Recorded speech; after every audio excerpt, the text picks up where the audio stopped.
कहानी की शुरुआत में ही हम वीके नायडू नाम के एक रॉ एजेंट को देखते हैं जो कि न्यू दिल्ली में रह रहे थे और वो अपने घर में ही एक रूम में बैठकर मेजर कबीर धालीवाल के साथ एक मिशन को अंजाम देने वाले थे। और नायडू कबीर को फारिद हक्कानी नाम के एक ईरानी टेररिस्ट के बारे में इंफॉर्मेशन दे रहे थे जो कि काफी खतरनाक है। और हम देख रहे थे कि कबीर फारिद हक्कानी को मारने वाला था और यही था उन लोगों का मिशन। इसके बाद हम देखते हैं कि फारिद हक्कानी गाड़ी में एक जगह से एक दूसरे जगह पर जा रहा था और कबीर उस पर एम कर रहा था। लेकिन हम देखते हैं कि कबीर फारिद हक्कानी को मारने के लिए ही नहीं गया था बल्कि वो तो वीके नायडू को ही मार डालता है और वो उस पर ही एम कर रहा था। और इस हादसे के बाद डिफेंस मिनिस्टर शेरनाग पटेल को कर्नल सुनील लूथरा इस बात की इंफॉर्मेशन देते हैं और वो दोनों काफी परेशान हो जाते हैं कि मेजर कबीर इंडियन गवर्नमेंट के लिए कभी काम करते थे और अब वो एक टेररिस्ट के जैसे रॉ एजेंट को ऐसे मार डाला है। और फिर सुनील लूथरा कहते हैं कि क्यों न कबीर को पकड़ने के लिए एक टीम बनाया जाए और वो कहते हैं कि कैप्टन खालिद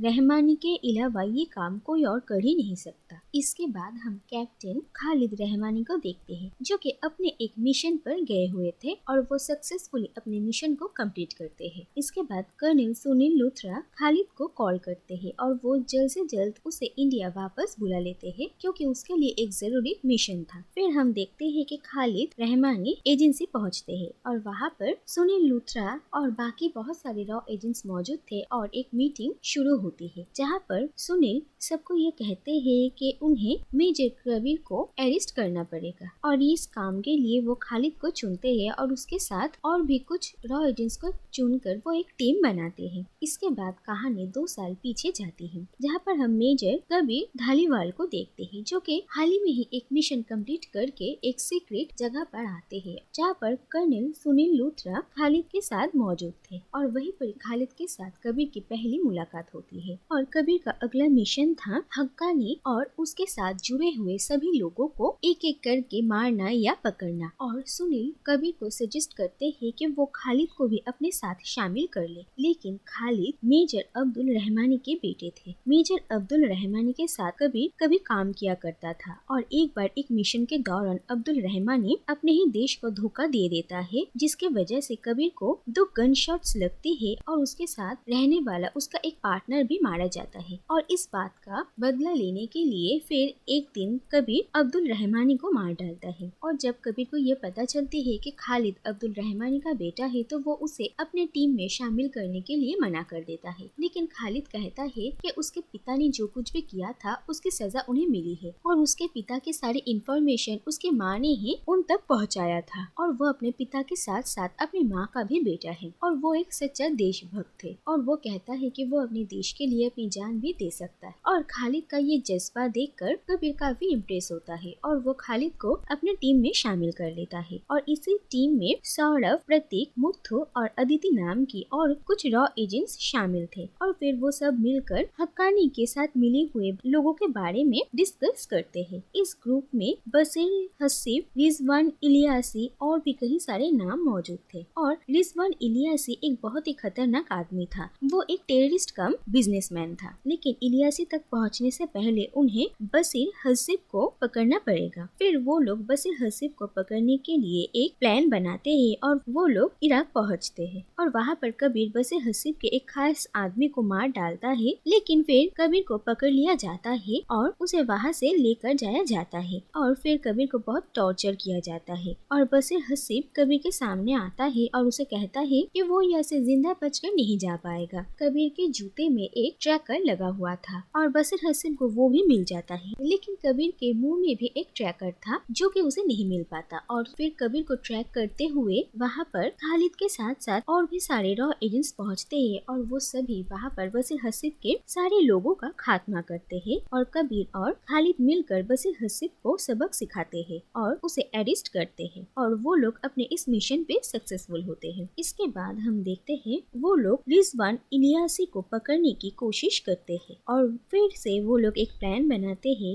और उन्हें पता चलता है कि इलियासी एक रेस्टोरेंट में अपने किसी आदमी से मिलने के लिए आने वाला है और कबीर की पूरी टीम इलियासी को पकड़ने के लिए वहाँ पर पहुँचते हैं और वो लोग चारों तरफ से इलियासी को घेर लेते हैं और इलियासी कबीर को कहता है कि वो लोग उसका कुछ भी नहीं बिगाड़ सकते क्योंकि उसका एक आदमी उन लोगों के टीम में ही शामिल है और वो लोग आज यहाँ पर आने वाले हैं, इसकी इन्फॉर्मेशन उन्हें पहले से ही मिल चुकी थी। तो दूसरी तरफ हम देखते हैं कि कबीर की टीम में सौरभ नाम का जो एजेंट था वो एक गद्दार निकलता है और वो एजेंट प्रतीक और मुथु को मार डालता है, जो कि खालिद देख लेता है और फिर इसके बाद खालिद सौरभ का पीछा करने लगता है और एक जगह पर आकर पहुंचता है और वहाँ पर उन लोगों की हाथापाई शुरू होती है। तो दूसरी तरफ कबीर इलियासी के बाकी लोगों के साथ लिपटने की कोशिश करता है, लेकिन उसे गोली लग जाती है और कबीर वहाँ पर ही बेहोश हो जाता है। इसके बाद जब कबीर को होश आता है तो वो खुद को एक हॉस्पिटल के बेड में पाता है, लेकिन इसके बाद उन लोगों को खालिद एक जगह पर बेहोश मिलता है और उसकी कंडीशन काफी खराब थी। फिर खालिद को हॉस्पिटलाइज किया जाता है, जहाँ पर खालिद कबीर को कहता है कि उसने सौरभ को मार डाला है। इसके बाद कहानी प्रेजेंट में आती है और हम देखते हैं कि खालिद कबीर को पकड़ने के लिए जोरों शोरों से तैयारी कर रहा था और फिर एक दिन कबीर खालिद को कॉल करता है और उसे कहता है कि वो चाहे कुछ भी कर ले लेकिन कबीर तक नहीं पहुंच पाएगा और खालिद भी कबीर से ये प्रॉमिस करता है कि वो उसे पकड़ कर ही रहेगा। लेकिन उसे इस बात की हैरानी है कि किसी वक्त कबीर ने ही खालिद और बाकी सारे एजेंट्स को देशभक्ति सिखाई थी और आज वो खुद ही अपने देश के खिलाफ जाकर अपने ही देश के लोगों को नुकसान पहुंचा रहा है और उसे जानना है कि कबीर ऐसा क्यों कर रहा है और उन लोगों की बात यही पर ही खत्म होती है। इसके बाद हम देखते हैं कि कबीर जिमी शार्प नाम के एक लेफ्टिनेंट कर्नल को मारने पहुंचता है, जो कि फ्लाइट में ट्रैवल कर रहे थे और कबीर बहुत ही चालाकी और खतरनाक तरीके से उस प्लेन के अंदर घुसता है और जिमी शार्प को मार डालता है।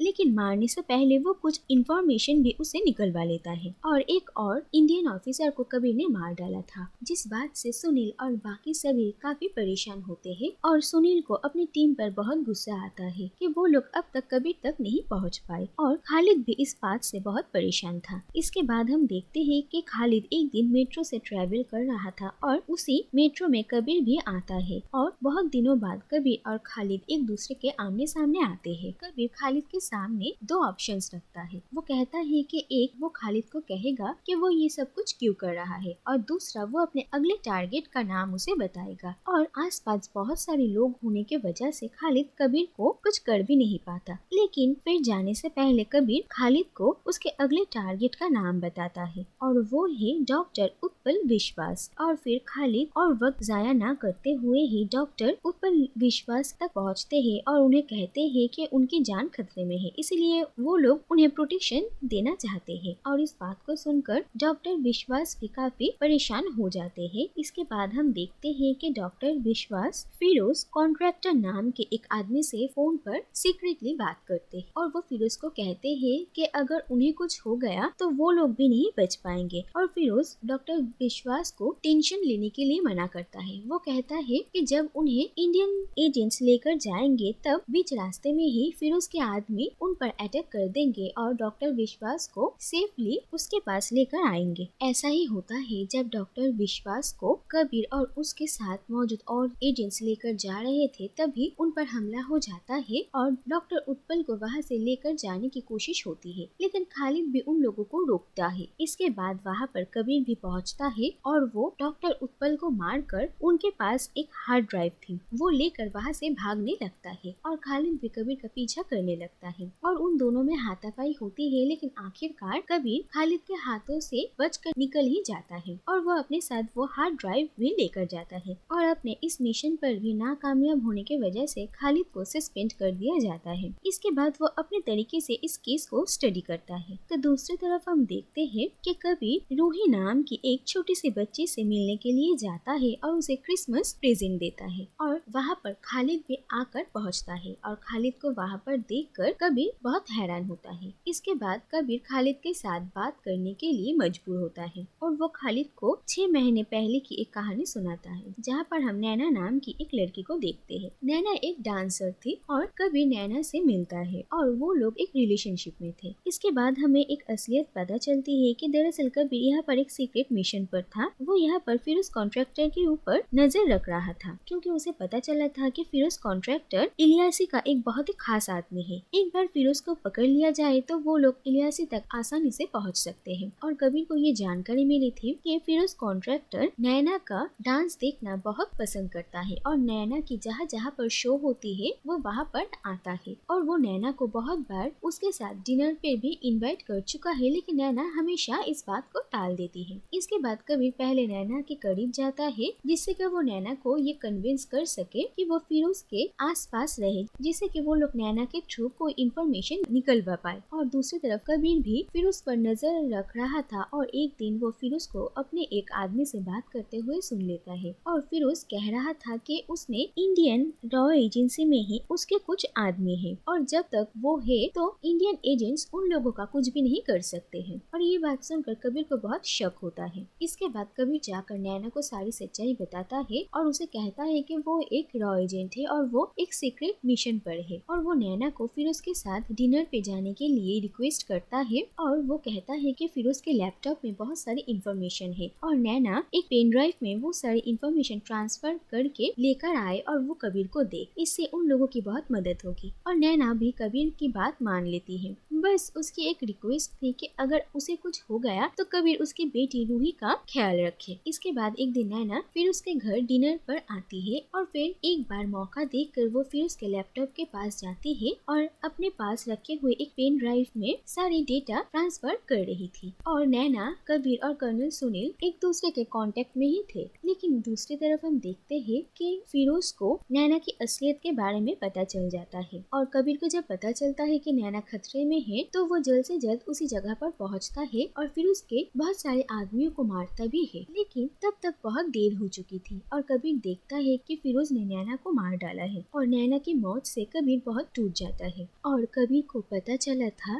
कि वीके नायडू, लेफ्टिनेंट जिमी श्रॉफ और डॉक्टर उत्पल विश्वास इलियासी के साथ मिले हुए थे और इसीलिए उसने एक एक करके उन लोगों को मार डाला था। और कबीर कहता है कि डॉक्टर विश्वास के पास जो हार्ड ड्राइव है उसमें इलियासी के बारे में बहुत सारी इंफॉर्मेशन है और अगर इस हार्ड ड्राइव के सीक्रेट कोड्स को वो लोग एक बार रिट्रीव कर लेंगे तो उन लोगों को इलियासी को पकड़ने में बहुत मदद मिलेगी। और सारी बातें सुनकर खालिद कबीर के साथ मिलकर काम करने के लिए तैयार हो जाता है। इसके बाद ही कबीर के घर पर अटैक हो जाती है, लेकिन कबीर और खालिद दोनों ही इससे बच जाते हैं और फिर वो लोग केरला पहुंचते हैं जहां पर उन लोगों की ही एक एजेंट अदिति की शादी थी और अदिति को कबीर ये हार्ड ड्राइव रिकवर करने के लिए देते हैं और अदिति इस हार्ड ड्राइव को रिकवर करने में कामयाब भी होती है। इसके बाद कबीर ये ड्राइव खालिद को दे देता है और उसे पूरा भरोसा है कि ये उसके पास ही सेफ रहेगा। और अपने मिशन पे सक्सेसफुल होने के वजह से खालिद और कबीर एक साथ सेलिब्रेट करते हैं। और तब वो लोग एक बोट से केरला से निकल रहे थे और वो लोग जब ड्रिंक कर रहे थे तो अचानक कबीर की तबीयत खराब हो जाती है और तब खालिद की असली चेहरा सामने आता है और खालिद कहता है कि उसने कबीर के ड्रिंक में TTX नाम का एक पॉइजन मिला दिया है और थोड़ी ही देर में अब कबीर की मौत हो जाएगी। और फिर खालिद ये हार्ड ड्राइव लेकर वहाँ से चला जाता है और जाने से पहले वो कबीर को पानी में फेंक देता है। इसके बाद हम देखते हैं कि खालिद जाकर फिरोज से मिलता है जो कि एक शिप में थे और वो लोग अपने एक बहुत ही खतरनाक मिशन को अंजाम देने की तैयारियां कर रहे थे। और इसके बाद हमें पता चलता है कि जिस दिन खालिद सौरभ का पीछा कर रहा था उसे पकड़ने के लिए और उन दोनों में जब हाथापाई हो रही थी तभी वहाँ पर इलियासी पहुंचकर खालिद को मार डालता है। और फिर सौरभ और इलियासी दोनों ही अपने पहचान के एक डॉक्टर मल्लिका सिंगल की मदद से प्लास्टिक सर्जरी के थ्रू अपना चेहरा बदल लेते हैं, क्योंकि इलियासी को भी बहुत सारे लोगों ने देख लिया था और सौरभ भी खुद को बचाना चाहता था और इसीलिए वो लोग इलियासी को एक नया चेहरा और सौरभ को प्लास्टिक सर्जरी करके खालिद का चेहरा दे देते हैं। और इसके बाद सौरभ खालिद बन के वापस कबीर और सुनील के पास पहुंचता है और इलियासी फिरोज कॉन्ट्रैक्टर नाम का ये नया पहचान ले लेता है। और दूसरी तरफ हम देखते हैं कि कबीर पैराशूट पहनकर उस शिप के ऊपर लैंड करता है जिसमें खालिद उर्फ सौरभ और इलियासी थे और कबीर उन लोगों पर अटैक कर देता है और कबीर को जिंदा देखकर इलियासी और खालिद दोनों ही बहुत हैरान होते हैं और इसके बाद कबीर खालिद को बताता है दरअसल उसे उसी दिन ये पता चल चुका था कि वो खालिद नहीं है जिस दिन कबीर के हाइड आउट पर अटैक हुआ था और खालिद ने अपने राइट साइड से गोली मारी थी क्योंकि कबीर को ये पता था कि कबीर की दाएं आंखों का विजन बहुत वीक है, इसलिए उसका राइट साइड का गन शॉट हमेशा मिस हो जाता है क्योंकि बचपन में खालिद के साथ उसके स्कूल के कुछ बच्चों की झगड़ा हो गया था और वो लोग खालिद को एक टेररिस्ट का बेटा कहकर चिढ़ा रहे थे और एक बच्चा खालिद के दाएं आंखों पर एक घुसा मारता है जिसकी वजह से उसे ऐसी प्रॉब्लम हुई थी और ये बात खालिद ने ही कबीर को कहा था, इसीलिए उसी दिन से कबीर को खालिद पर शक हो गया। और फिर जब अदिति ने उस हार्ड ड्राइव को रिकवर किया था तो उसने उस हार्ड ड्राइव के अंदर एक ट्रैकर फिक्स कर दिया था जिससे कि वो लोग उस पर नजर रख सके और कबीर को पहले से ही पता था कि खालिद उसे कौन सा जहर देने वाला है और वो अदिति से इस जहर का एंटीडोट भी पहले से ही बनवा लेता है। सबसे पहले कबीर उन लोगों के मिशन को रोकता है और फिर वो इलियासी को पकड़ लेता है, लेकिन फिर सौरभ खुद ही इलियासी को शूट करता है और वहाँ से भाग जाता है और इसके बाद कबीर भी एक कार लेकर सौरभ का पीछा करने लगता है और वो लोग एक चर्च में पहुँचते हैं जहाँ पर उन दोनों के बीच बहुत लंबी फाइटिंग होती है और आखिरकार कबीर चर्च का ही एक टूटा हुआ हिस्सा सौरभ पर गिरा देता है और वहीं पर ही उसकी मौत हो जाती है। इसके बाद कुछ दिन बीत जाते हैं और हम देखते हैं कि खालिद रहमानी को उसकी ब्रेवरी और सैक्रिफाइस के लिए उसका सम्मान किया जाता है और खालिद की माँ प्राइम मिनिस्टर के हाथों से अवार्ड लेती है और वो बहुत ही प्राउड फील करती है और आखिरकार खालिद उसके परिवार में लगे हुए कालिक को मिटाने में कामयाब होता है। तो दूसरी तरफ हम कबीर और सुनील को देखते हैं और सुनील कबीर को कहता है कि उसने अपने देश के लिए जो कुछ भी किया था वो तो सबके सामने नहीं आ पाया और कबीर अभी भी ऑफिशियली एक ट्रेटर ही है और इसीलिए अब वो इंडिया में नहीं आ सकता। और इसके बाद कबीर नैना की बेटी रूही का देखभाल करने लगता है और फिर एक दिन सुनील लूथरा के साथ कबीर की एक वीडियो चैट होती है जहाँ पर वो हक्कानी को मारने के अपने अगले मिशन को करने के लिए तैयार हो जाता है और आखिर में हम देखते हैं कि कबीर और रूही एक साथ सर्फिंग कर रहे थे जैसा कि एक बार नैना ने रूही से प्रॉमिस किया था कि वो उसके साथ सर्फिंग करेगी और इसी के साथ ये कहानी यही पर खत्म हो जाती है।